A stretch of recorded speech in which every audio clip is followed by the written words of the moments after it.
ಮಂಗಳೂರಿನ ಆದರ್ಶ ನಗರದ ಚಿಲಿಂಬಿಗುಡ್ಡೆಯ ಶ್ರೀ ಸ್ವಾಮಿ ಕೊರಗಜ್ಜ ಸೇವಾ ಸಮಿತಿ ಇದರ ಶ್ರೀ ಸ್ವಾಮಿ ಕೊರಗಜ್ಜ ಶ್ರೀದೇವಿ ಚಾಮುಂಡೇಶ್ವರಿ ಹಾಗೂ ಪರಿವಾರ ದೈವಗಳ ಕ್ಷೇತ್ರದ ಸಾನ್ನಿಧ್ಯ ಕಲಶಾಭಿಷೇಕ ಜರುಗಿತು.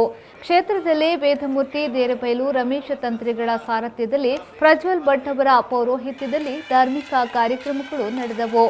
ಶುಕ್ರವಾರ ಮುಂಜಾನೆ 6 ತೆಂಗಿನಕಾಯಿಯ ಗಣಹೋಮ, ಸಾನ್ನಿಧ್ಯ ಕಲಶ, ಪ್ರತಿಷ್ಠಾ ಪ್ರದಾನ ಹೋಮ, ಕಲಶಾಭಿಷೇಕ, ಪ್ರಸನ್ನ ಪೂಜೆ ಜರುಗಿತು.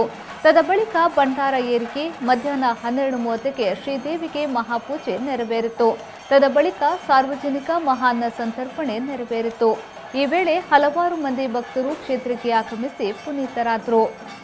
ಈ ಸಂದರ್ಭದಲ್ಲಿ ಅಧ್ಯಕ್ಷರಾದ ವಾಸುದೇವ್ ಗೌಡ, ಹುರಿಕಾರ ರವಿ ಕೋಟ್ಯಾನ್, ಗೌರವ ಸಲಹೆಗಾರ ರವಿ ಪೂಜಾರಿ, ರಾಜೇಂದ್ರ ಚಿಲಿಂಬಿ, ಅಶೋಕ್ ಕೋಟ್ಯಾನ್, ಪ್ರಧಾನ ಕಾರ್ಯದರ್ಶಿ ಕಿರಣ್, ಜೊತೆ ಕಾರ್ಯದರ್ಶಿ ಪ್ರಶಾಂತ್, ವಿಶ್ವನಾಥ್, ಗಣೇಶ್, ಕ್ಷೇತ್ರದ ಅರ್ಚಕರಾದ ಗಣೇಶ್, ಉಮೇಶ್, ಲಕ್ಷ್ಮಣ್, ಮಹೇಶ್ ರಾವ್ ಸೇರಿದಂತೆ ಕಮಿಟಿಯ ಸದಸ್ಯರು, ಸರ್ವ ಸದಸ್ಯರು ಹಾಗೂ ಊರಿನ 10 ಸಂಸ್ಥರು ಈ ವೇಳೆ ಪಾಲ್ಗೊಂಡಿದ್ದರು.